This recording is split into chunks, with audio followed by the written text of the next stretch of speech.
Yo, Pinoy basketball fans! Hindi makapaniwala ang Gilas at si Team Cone sa nangyari sa laro nila kontra sa New Zealand. Comeback na, naging bato pa! Pinuhusan ni Brownlee lahat pero nabitin pa din. Pag-usapan natin yan, kaya wag na natin patagalin pa.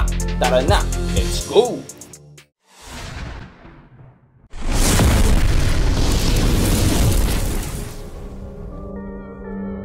Magandang simula nga para dito sa Gilas sa first quarter. Nagpamalas nga agad ng kanyang lakas itong si Fajardo. Sinundan pa yan ng napakagandang drive nitong si Brownlee. Maaga nga nilang inaatake dito ang ilalim at dumaktak pa nga dito si JB. Napakaganda.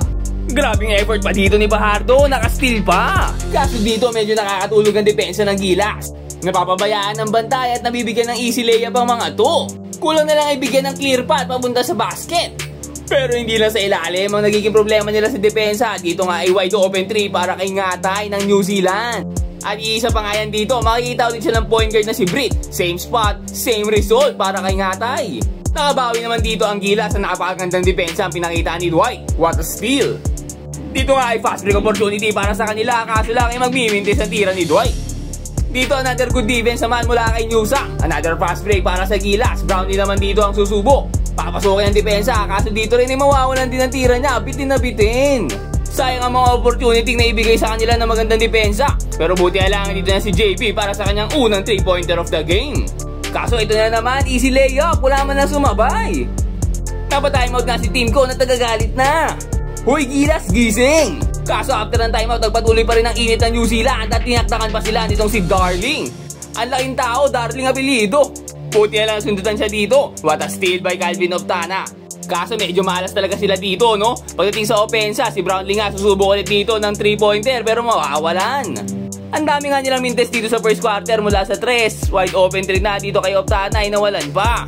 Isang mabilis ang action naman dito mula kay Edu. Makakalusot sa bantay niya. Kaso lang nabitin ng layup. Iuhulog na lang, nawawalan pa. At natapay pa nga siya dito, nahihirapan sila sa physicality yung pinapakita dito ng New Zealand. KQ rin susubok dito, maagang nagamit pero nawalan din ang tira niya. Bukod nga sa pamimisikal ng tall blocks, nahihirapan din ang Gilas sa full court pressure na pinapakita nila. Binabantayan sa full court. Ayaw nang pababain ng bola ng half court. Nakabang na agad sa depensa pagtapos ng possession nila.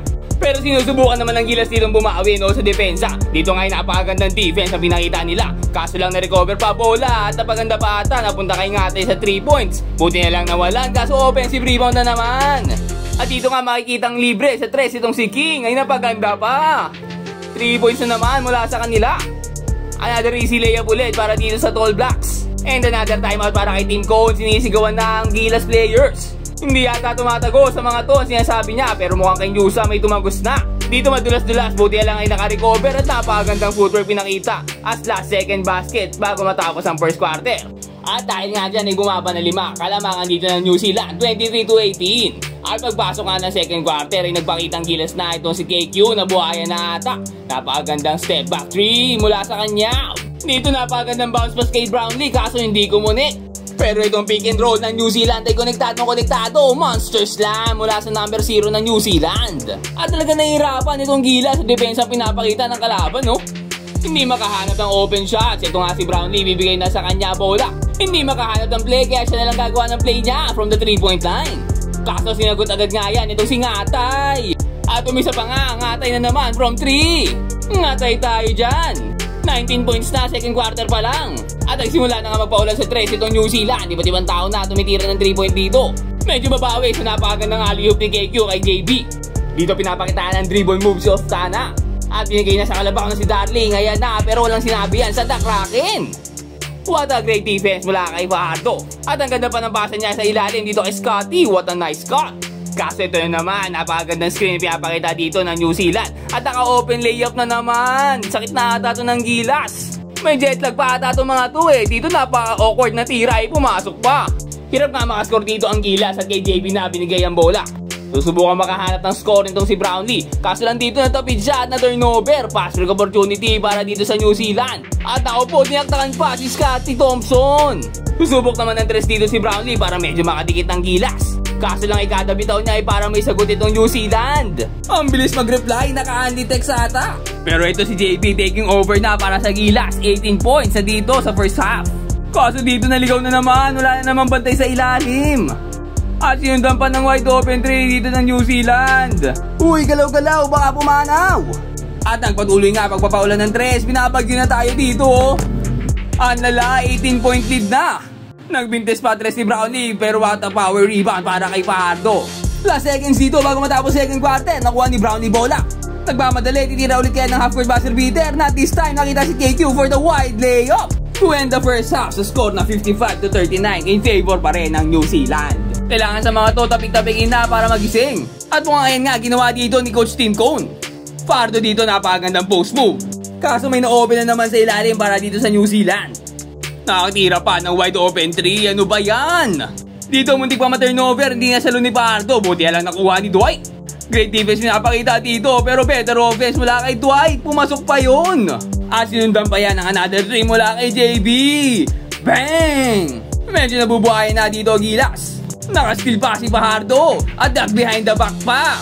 Sayang hindi na kompleto no, pero buti nakuha ni JB. At nakita si Dwight sa corner, what the fake? Umatake na at easy layup lang. Kalmado lang si Papa Dwight. Nakakabangon konti dito Gilas, kaso nagbitaw na ng maagang pamatay sunog sa 3 points. At tinirahan pa sa mukha itong si Fajardo. Napigil agad ng momentum ng Gilas. Pero nagpatuloy naman dito ang pressure na pinaparamdam ng Gilas sa depensa. Pinapahirapan makascore ang kalaban, inaatake ulit si Fajardo dito, nakatira pa ng 3. Buti na nawala, na kaso offensive rebound pa rin ng Tall Blacks. Another possession, another opportunity para sa kanila. Mag-reset nga dito. King ulit, iatakihin si Fajardo. Pero not this time boy. Kaso another offensive rebound na naman. Pero sabi ni Scotty tama na with a power rebound. At from 18-point lead, jam na nga lang inahabol dito ng Gilas.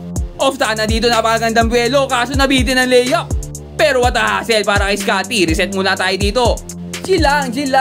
Nakakahabol na eh. Dwight Ramos dito, setting the play. Binigay na kay Brownlee ang bola. At ito na si JB. Atake pero binalik kay Dwight. At napakagandang fake naman no. Napakapogi talaga ng galaw. At magdadagdag pa ng 3 dyan si Brownlee. Bang! Pero hindi pa tapos ang Gilas. Carl Tamay naman dito, susubok. Tumira from long range. Kaso sabi ay 2 lang daw dahil nakatapak sa linya si Tamayo. At dito nga nagpapadali si Britt. Last second shot ay pumasok pa. Pero sa kabila niya, napababa naman ang Gilas ang lamang dito sa 6, 74-68. Score natin dito pagtapos ng third quarter. At start of the fourth quarter, 3 agad mula dito kay Darling. Susubukan naman bumawi dito ng Gilas. Napakagandang screenplay ang pinakita. Newsam nakalusot dito. Maliit ang bantay, si Britt lang, kinakatawan na. Nakikipagbrasuhan, pinapakita lakas niya. Kaso lang mas malakas itong si Darling, my love so sweet. Hindi nakapalag si Newsam. Ang laki kaya niyan. Antigas pa, pero itong si Fajardo soft na touch lang para sa mid-range shot. Easy jumper lang para kay Abay. Susubok naman dito New Zealand na pumasok. Great defense mula sa kanila.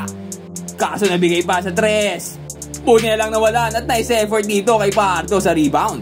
At ito na si JB, susubok ng kanyang 6 3-pointer of the game. Bang! Ilista mo na. Kaso nga tayo na naman.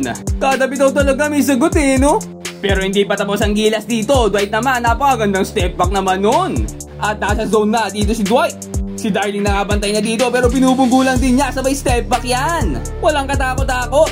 Balik 6 kalamangan dito. Last 4 minutes of the game. Nakakita pa ng wide open transition 3 si Brownlee. 3-point game kasi dito napakagandang pasa sa ilalim. Wala na namang bantay dun. Buti next possession, natapan ni Edu at nasave ni Dwight ang bola. Nakuha nga ni Scotty sa kanyang napakatinding hustle. 5-point game dito ang New Zealand. Chance para sa Gilas kaso naku po. Pinato ni Dwight ang bola, hindi makapaniwala si Tim Cone. Dismayado.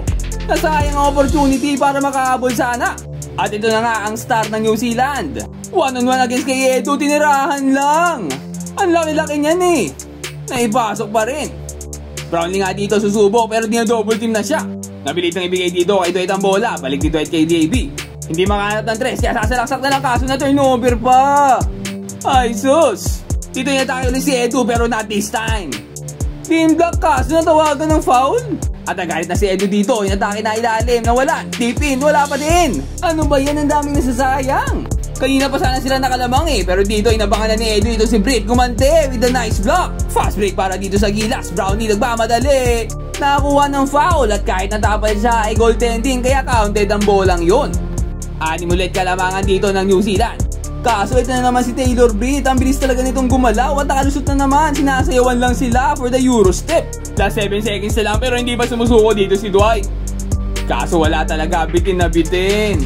At nakuha na nga ng Gilas ang pangalawang talo nila dito sa FIBA Asia Cup. 0-2 na standing nila. At natapos nga laro dito sa score na 94-86 in favor of New Zealand. Ginawa naman ni Brownlee lahat with 37 points. Talagang binubuhat niya ang Gilas para manalo eh. Sumakit na nga ang balikat ni Brownlee sa pagbuhat sa atin, no? Todo masaya sa kanya, hindi lang kasi Gilas ang binubuhat niya, pati ang Filipino pride. Pero don't worry, may chance pa naman ang Gilas, no? Pero wag mawalan ng pag-asa dahil may chance pa ang Gilas. Tabla standing natin sa Iraq at 3 ang papasok sa group stage. Kailangan lang natin manalo sa do or die against sa Iraq para makapasok. Pero ngayon, ano sa tingin nyo? Tingin nyo ba ay kakayanin ng Gilas ang Iraq? At makakalagpas pa tayo sa group stage? O dito na ba matatapos ang run ng Gilas sa FIBA Asia Cup? Comment down below and mag-subscribe ka na rin sa ating channel para lagi kang updated sa mga latest FIBA happenings. Ayun lang for today. Peace out and God bless.